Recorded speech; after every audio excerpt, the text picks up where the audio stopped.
Hi అండి, welcome to arrange lakhs. ఈరోజు అయితే నేను రవ్వ కేసరి చేశాను స్వీట్. ఇంకా స్వీట్ తినాలనిపించి అప్పటికప్పుడు అయితే చేశాను. చాలా సింపుల్గా అంటే ఈజీగా చేసుకోవచ్చు. ఒక చిన్న టీ గ్లాస్ రవ్వతో అయితే చేశాను. చాలానే అయ్యింది. ఇంకా రవ్వ కొద్దిగా తీసుకున్నా కూడా మనకైతే స్వీట్ చాలా ఎక్కువగానే అంటే క్వాంటిటీ అనేది చాలా ఎక్కువగానే అవుతుంది కదా. కాబట్టి నేనైతే ఒక చిన్న గ్లాస్తో అయితే చేశాను. చాలానే అయ్యింది. ఇంకా ఇదైతే చాలా ఈజీగా చేసుకోవచ్చు. చాలా బాగుంటుంది టేస్ట్ కూడా. వీటికి ఎక్కువ అయితే ఇంగ్రీడియంట్స్ అయితే అవసరం అయితే ఏమి ఉండదు. ఇంట్లో ఉన్న వాటితోనైతే ఈజీగా చేసుకోవచ్చు.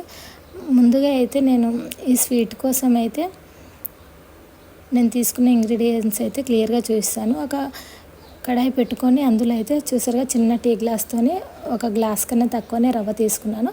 ముందుగా ఇదైతే పచ్చివాసన పోవడం కోసమని సిమ్లో పెట్టేసి ఇంకా ఫ్రై అయితే చేశాను. ఎక్కువ కాదు, జస్ట్ అలా బ్రౌన్ కలర్, మరీ ఎక్కువ బ్రౌన్ కలర్ రాకుండా ఇలా జస్ట్ 2 minutes ఇలా వేయించి అందులో అయితే 2 tablespoons అయితే గీ వేసాను. గీ వేయడం వల్ల స్వీట్ అనేది చాలా మంచి టేస్ట్ అవుతుంది. కాబట్టి ఉంటే గీ వేయండి, మరి గీ లేదనుకున్నప్పుడే ఆయిల్ అయితే వేయండి. ఇది కొద్దిగా గీలో ఫ్రై చేసిన తర్వాత పెద్ద గ్లాస్తో 2 గ్లాస్ వాటర్ అయితే వేసాను. ఎందుకంటే రవ్వ అయితే ఉడికిన తర్వాత చాలా తొందరగా దగ్గర పడుతుంది. కాబట్టి కొద్దిగా ఎక్కువ వాటర్ వేస్తే సాఫ్ట్గా అయితే రవ్వ ఉడికిపోతుంది. ఇందులో అయితే కొద్దిగా కొబ్బరి అయితే ఎండు కొబ్బరి మిక్సీకి పట్టి పౌడర్ అయితే వేసాను. మొత్తం ఇలా దగ్గర పడుతుంటేనే 1 గ్లాసు కన్నా తక్కువ తీసుకున్నా కదా రవ్వ. ఇంకా 2 glasses అయితే బెల్లం తీసుకున్నాను. 2 glasses కన్నా కొద్దిగా తక్కువ ఉంది. మీకు స్వీట్ ఎక్కువ కావాలంటే కొద్దిగా బెల్లం ఎక్కువ తీసుకున్న స్వీట్ అయితే పర్ఫెక్ట్గా అవుతుంది. ఇంకా మొత్తం అయితే కరిగించుకోవాలి. సిమ్లో పెట్టి వీటి మొత్తాన్ని అయితే కరిగించుకోవాలి. అయితే బెల్లంతో అయితే రవ్వ చక్కగా ఉడికిపోతుంది. ఇలా కొద్దిగా బెల్లం మొత్తం కరిగిన తర్వాత నేను ఒక 5 to 6 అలా ఇలాచి అయితే మెత్తగా పౌడర్ లాగా దంచేసి వేసేసాను. ఇది మొత్తం ఫ్లేవర్ కోసం అయితే బాగుంటుంది. ఇందులోనే మీ దగ్గర ఉన్న ఎన్ని డ్రై ఫ్రూట్స్ ఉంటే అన్నీ అయితే వేసుకోవచ్చు. అంటే అన్ని రకాలు ఉంటే అన్నీ. నేనైతే ఒక బాదం అయితే వేసాను అంతే.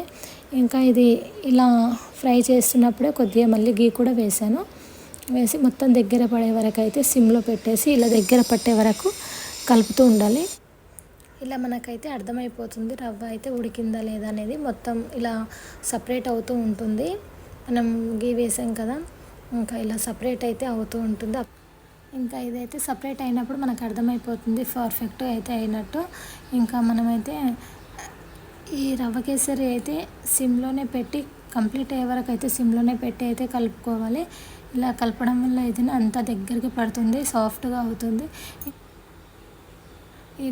దీనైతే డైరెక్ట్ మనమైతే తీసేసుకొని అయినా తినొచ్చు, లేదంటే లడ్డు టైప్ అయినా చేసుకోవచ్చు. మనమైతే ఏదైనా షేప్లో కట్ చేసుకోవాలనుకుంటే కూడా ఇది మొత్తం ఆరిన తర్వాత కూడా కట్ చేసుకోవచ్చు. ఎలా కట్ చేసుకోవాలనేది కూడా నేను షేప్స్ ఎలా చేసుకోవాలనేది కూడా చూపిస్తాను. దీనికోసం నేనైతే ఒక ప్లేట్ తీసుకొని ఆ ప్లేట్కి అయితే అడుగునైతే గీ అయితే అంటించేసాను. ఇలా రుద్దుకున్న తర్వాత మనము చేసిన ఈ రవ్వ కేసరి అయితే వేడిగా ఉన్నప్పుడే ఈ ప్లేట్లో అయితే వేసేసుకోవాలి. వేసేసుకున్న తర్వాత మొత్తం అంతా ఒకే విధంగా అయితే మొత్తం అనేసిన తర్వాత మనము ఇది మొత్తం చల్లగా అయిన తర్వాత ఒక ప్లేట్లోకి తీసుకొని కూడా మనమైతే షేప్స్ మనకి ఏ షేప్ కావాలంటే ఆ షేప్లో అయితే కట్ చేసుకోవచ్చు. డైరెక్ట్ తిన్నా బాగుంటుంది. ఇంకా ప్లీజ్ అండి, నా ఛానల్ ఎవరైనా సబ్స్క్రైబ్ సబ్స్క్రైబ్ చేసుకోవడం మాత్రం అస్సలు మర్చిపోదు. ఒక్క లైక్ అయితే ఇవ్వండి, ఓకేనా? థ్యాంక్ యూ అండి. నా ఛానల్కి సపోర్ట్ చేసిన ప్రతి ఒక్కరికి thank you so much. Bye bye.